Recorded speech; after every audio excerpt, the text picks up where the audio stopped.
Hi, and welcome to Dr. V's AP Chemistry webcast. In this webcast, we're going to talk about combustion analysis. I love combustion analysis, and this is a skill set that AP Chemistry students really benefit from being able to do. So here's what I'd like to accomplish in this webcast. First, I want to talk about combustion a little bit conceptually. And what I mean by that is I really want to look at how we can use analysis of the combustion products to figure out what we burned, all right, and figure out its formula. And then we're going to introduce strategies for solving these combustion analysis problems. At their heart, these problems are really empirical formula problems, but they've got that extra little twist to them. And we're going to go through some real AP level combustion problems with some different variations so you can see all the different possibilities. And we'll talk about tips and strategies and common pitfalls as we go through this. Now, you'll want to have your calculator and your periodic table when you do these problems because there's a lot going on here, okay? So let's get right to it. Let's talk about combustion reactions. Now, you learned in your first year chemistry course that combustion reactions occur when oxygen reacts with a fuel of some sort. And if it's a combustion of a hydrocarbon, the products are carbon dioxide and water vapor. We can write this in a more generic form. So our hydrocarbon, CXHY, reacts with oxygen to make CO2 and H2O. Okay, well, we knew that. But let's think about the relationships between the carbon in the hydrocarbon and the CO2, right? They've got to be in a 1-to-1 ratio. Whatever the subscript is for the carbon in the hydrocarbon is going to be the coefficient for the CO2 when the equation's balanced. And similarly, when all of the combustion is done, all of the hydrogen atoms in the hydrocarbon are going to go into H2O. And so the coefficient for the water will be half of the subscript for the hydrogen in the hydrocarbon.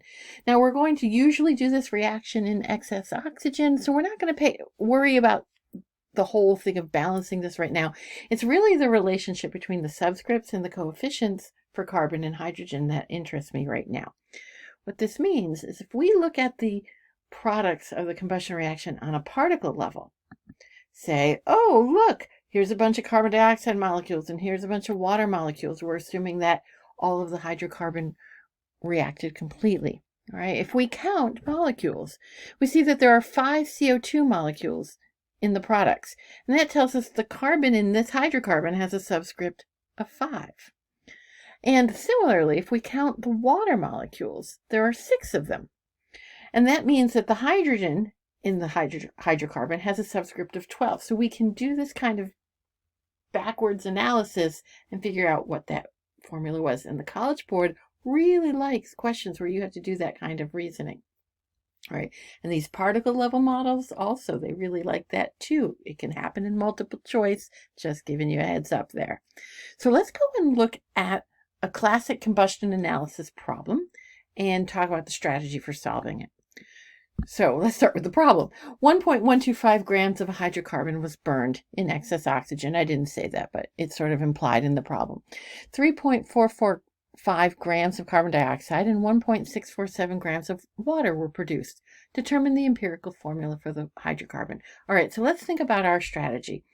All right, we know the mass of the CO2, we know the mass of the water. We're going to use dimensional analysis to find the moles of carbon in the CO2 and the moles of hydrogen in the H2O. Now, if you wanted to, you could find the grams of the carbon and then find the grams of the hydrogen, but then you're going to have to go calculate the moles as well. So I'm just trying to save myself some steps here because I don't want to do any extra work. And then what we're going to do is once we have the moles of C and H, we're going to divide by the smallest number of moles, whichever number is smaller. And the purpose of this is to find the lowest whole number ratio, right? Because that's what an empirical formula tells us. If we finish this and we don't have whole numbers, then we have to multiply the values that we had by whatever factor it takes to get them all to be whole numbers. You really have to be very, very close to whole numbers, like within 0.05 to round. So you want to be careful there. That's a common pitfall. So now that we've talked about our strategy, let's go actually do the problem. There's a lot going on here. Okay, but we'll go through it step by step. The next slide is going to be very, very busy, but that's okay.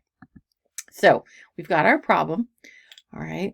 Our first step is to find the moles of carbon and then the moles of hydrogen. How many moles of carbon are present in the 3.5 grams of CO2 that are formed? So we can divide by the molar mass of CO2. There's 1 mole of CO2 for each 44 grams of CO2 that react. There's 1 mole of carbon for each mole of CO2. I could consolidate these steps. I chose not to. All right, so I can calculate the moles of carbon here. I'm going to do the same kind of math to find the moles of hydrogen. So how many moles of hydrogen were present in the water? I do want to point, notice I'm solving for H and not H2. I want atoms of hydrogen here. All right, there's 18 grams of water in 1 mole of water. For 1 mole of water, note that there are 2 moles of H, right? There's 2 hydrogen atoms in each H2O molecule. And this is the #1 mistake I see students make when they're solving these kinds of problems. So you have to really watch for this and make sure you include it. All right. And then I can calculate the moles of hydrogen. Okay. So I see that their numbers are not the same. That's all good. All right. So step 2, before I go on to that, I have to find the whole number ratios, right? But before I do that, I want to just make a comment here about not rounding your moles, or your if you're calculating grams. Don't round too much at this point. I left 4 sig figs in these calculations, all right, because if I round too aggressively, if I round to 0.08, or I round to 0.2, I might end up with answers that don't make sense. Keep a lot of digits here. We're going to round at the end, and we're going to take care of it all when we finish and find the empirical formula. Okay, so that's another common mistake that I see my students make. So now we're going to go on to step 2 and find the lowest whole number ratios. And as I said on the previous slide, we're going to do that by dividing by the smaller number of moles. Well, it's clear that 0.07828 is smaller than 0.1828. So I'm going to divide both of those by the smaller number. All right. Set that up there. And obviously anything divided by itself is 1. And I'm going to just calculate for the hydrogen. They're not both integers at this point. All right. So what I need to do is figure out what I need to multiply 2.335 by to get that to be a whole number. I can't just round 2.3 to 2. That's, again, going to give me answers that aren't reasonable, that aren't going to be consistent with the rest of the problem. So I need to just get out my calculator and play with that a little bit. Obviously, multiplying it by 2 is not going to give me a whole number. I'm just going to play with it. And then when I did that, I'm just going to keep going until I get a whole number. And if it turns out if I multiplied it by 3, it comes out to just over 7, like 7.005 or something like that. That's good enough. So since I multiplied the moles of hydrogen by 3, I have to do the same thing to the moles of carbon. And that means that my empirical formula is C3H7. Okay, so I've got enough work to support my answer. It's all logical. I'm in a good position here. All right, now I actually have a second part to this problem. Many times when we're asked to find an empirical formula, we're given another piece of data and we're asked to then find the molecular formula or the true formula. So we're going to go on and do that for this problem.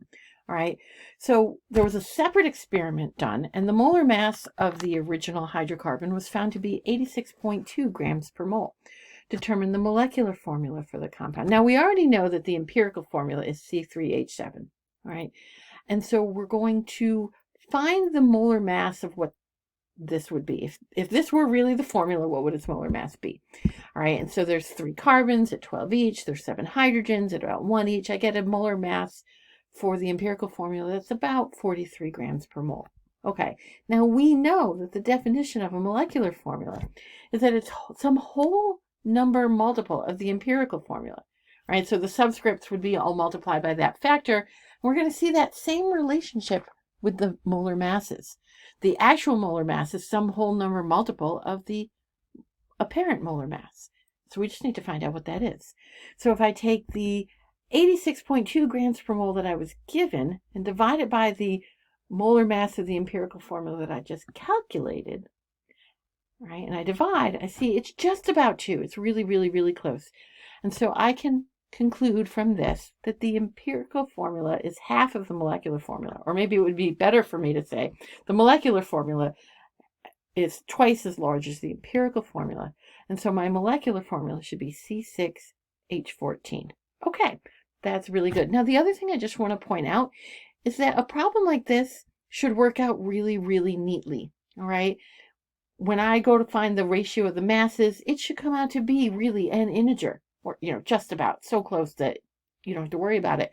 And if they don't, you've made a mistake somewhere. If you get to this point and your answer comes out to be, 1.6 or, 2.4, you made a mistake in finding your empirical formula, and you might want to go check your math. Just trying to give you a heads up, prevent tears later on. Okay, so that's great. These are very typical problems. You really should be able to do this kind of analysis. There's one other twist, though, that I want to point out to you. All right, what if a third element is present? Not everything's a hydrocarbon. There are, alcohols, ethers, lots of organic compounds have carbon and hydrogen and oxygen. What if you are doing a combustion of a compound that's got more than carbon and hydrogen in it? There's some third element. In order to solve these problems, you need to know the total mass of the original sample. We're going to start off much like what we did. We're going to use a dimensional analysis, but this time we're going to find the grams of the carbon and the grams of the hydrogen. Why? Because we need to find the mass of the third element by difference. If we know the total mass of the original sample and we can subtract the mass of the carbon and the mass of the hydrogen, what's left over must be the third element. And then we can jump into find the empirical formula process that we just did in the previous problem. So let's go and look at a problem like this. All right. Again, these problems are pretty involved. There's a lot going on here. You can always pause it, try to work ahead of me, and check your work against mine. All right. That's always a good strategy. So problem number 2. This one's a little more complicated. It's got that twist. Okay. A compound contains only carbon, hydrogen, and oxygen. All right, combustion of 10.68 grams of the carbon yields 16.01 grams of CO2 and 4.37 grams of H2O. What's the empirical formula of the compound? All right, so again, we're going to use that strategy we just talked about. Our first step, we need to find the grams of carbon and the grams of hydrogen. How many grams of carbon are in that CO2? How many grams of hydrogen are in that water? We did similar math in the first problem. So we're going to find I'm just going to use the mass ratios. I know that for 44 grams of CO2, 12 grams of it are due to just the carbon. I don't have to go through all the moles. I could if I wanted to, but I don't need to. I hate making extra work for myself. So I can calculate the grams of carbon in that original 10.68 grams of the sample. Do the same kind of reasoning for the hydrogen in the water. For 18 grams of water, 2 grams of it are due to hydrogen. Again, this is a common place where students will sometimes forget that there's 2 hydrogens in the water, and we can calculate the mass of the hydrogen. Okay, now we can go on and find the grams of the oxygen in the original compound by difference. So, depending on the compound, it might be a different element. It could be nitrogen or sulfur. In this case, it happens to be oxygen. And this is a place where students also tend to make mistakes. They think about the grams of oxygen in the CO2 and the grams of the oxygen in the H2O, completely forgetting that the compound itself contained oxygen, and we're bringing in outside oxygen for the combustion reaction itself. So if you want to know the grams of oxygen in that original 10.68 grams of carbon, we got to do it by subtraction and not from factor label of CO2 and H2O. All right, trust me on that one. I'm not going to steer you wrong. So, all right, the grams of oxygen we have to take the original sample mass and subtract the grams of the carbon and subtract the grams of the hydrogen.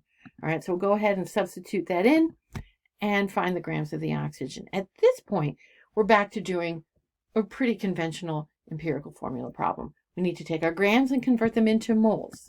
All right, so we'll do that for carbon, hydrogen, and oxygen. We're just going to divide by the molar masses of all of them. All right, so we'll do it for carbon. We have 0.3638 moles of carbon. We can do it for hydrogen. All right, again, it's H, not H2 here. 0.4850 moles of H. And we'll do the same thing for the oxygen. All right, and again, it's grams of O, not grams of O2 here when we're doing these problems. Okay, so we have 0.3638 moles of oxygen. And so now we can find the lowest whole number ratios for the moles. All right. And we'll do that by dividing by the smallest number of moles, which is 0.3638 for both the carbon and the oxygen. So we'll take the moles of each one and divide it by 0.3638. Obviously, any number divided by itself is 1. All right. But for the hydrogen, notice it's not an integer, 1.333. I can't round that. I can't just round that to 1. That's not going to give me the correct answer. So again, we're back at the point where we have to multiply by something to get it to be a whole number. So it turns out if I multiply 1.33 by 3, right, it gives me 4. That means I need to multiply carbon and oxygen by 3 as well. And therefore, I can now state confidently that the empirical formula of this problem is C3H4O3. Okay, that's a lot to do, and we've really made some great progress with these problems. I hope you feel very confident with solving them. You need to just practice them. There's lots of online resources where you can practice combustion analysis problems, and I encourage you to do them until you can do them independently and accurately and quickly. All right, that's all for now. Great. Bye.